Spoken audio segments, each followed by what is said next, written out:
अस्सलाम वालेकुम भाऊ, कहिड़ा हाल थी? खुश आई? तबीयत सही आहे? ख़ुशि लॻो पियो आहे? बिल्कुलु ठीकु ठाक भाऊ। हिकिड़ी नई ॻाल्हि ॿुधी थी त मां यूट्यूब चैनल खोलियो आहे नओं। छो त माण्हू काफ़ी मूंखे सब्सक्राइब बि करनि था, लाइक बि करनि था ऐं मुंहिंजी वीडियो खे बि ॾिसनि था।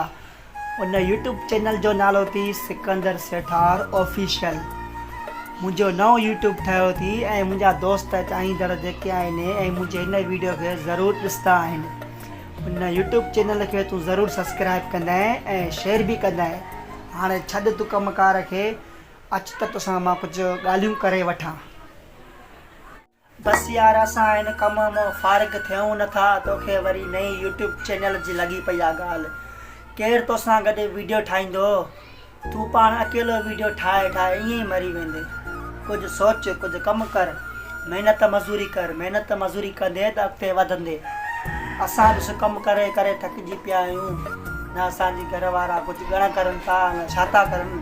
असां ही कमु करे करे ईअं सिरां खणी खणी करे असां ईअं ई पूरा थी वेंदासीं। ग़रीब माण्हूअ जो इहो ई हाल थी।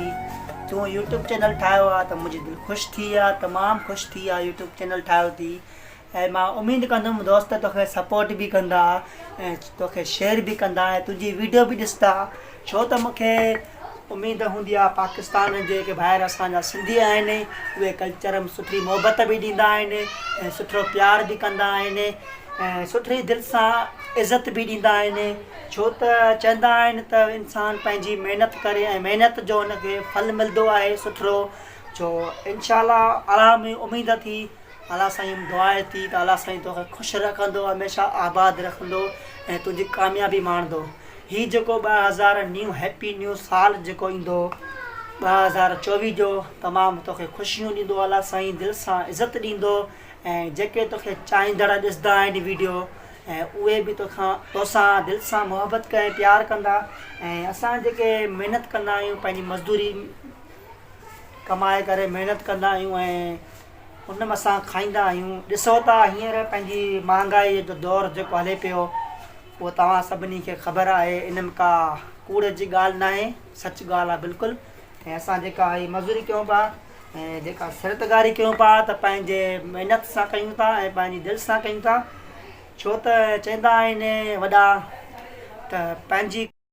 अस्सलाम वालेकुम दोस्तों, उम्मीद करते हैं आपको वीडियो बहुत अच्छी लगी होगी, क्योंकि हमारी बहुत जल्दी न्यू फ़नी वीडियो सिंधी में भी अपलोड होगी और उर्दू में भी अपलोड होगी, क्योंकि हमारा न्यू काम स्टार्ट हुआ है। हमारा न्यू यूट्यूब चैनल हमने अभी खोला है 2024 का। आप देख सकते हैं हमारे भाइयों ने कितना सपोर्ट किया है और कितने हमारे सब्सक्राइबर हैं और कितने हमारे व्यूज़ हैं, वो भी आप चेक कर सकते हैं। हमारे यूट्यूब चैनल को ज़रूर सब्सक्राइब करें और बेल आइकन को क्लिक करें ताकि आने वाली वीडियो बहुत जल्दी आपके पास पहुंच जाए। मिलते हैं अगली वीडियो में। अस्सलाम वालेकुम दोस्तों।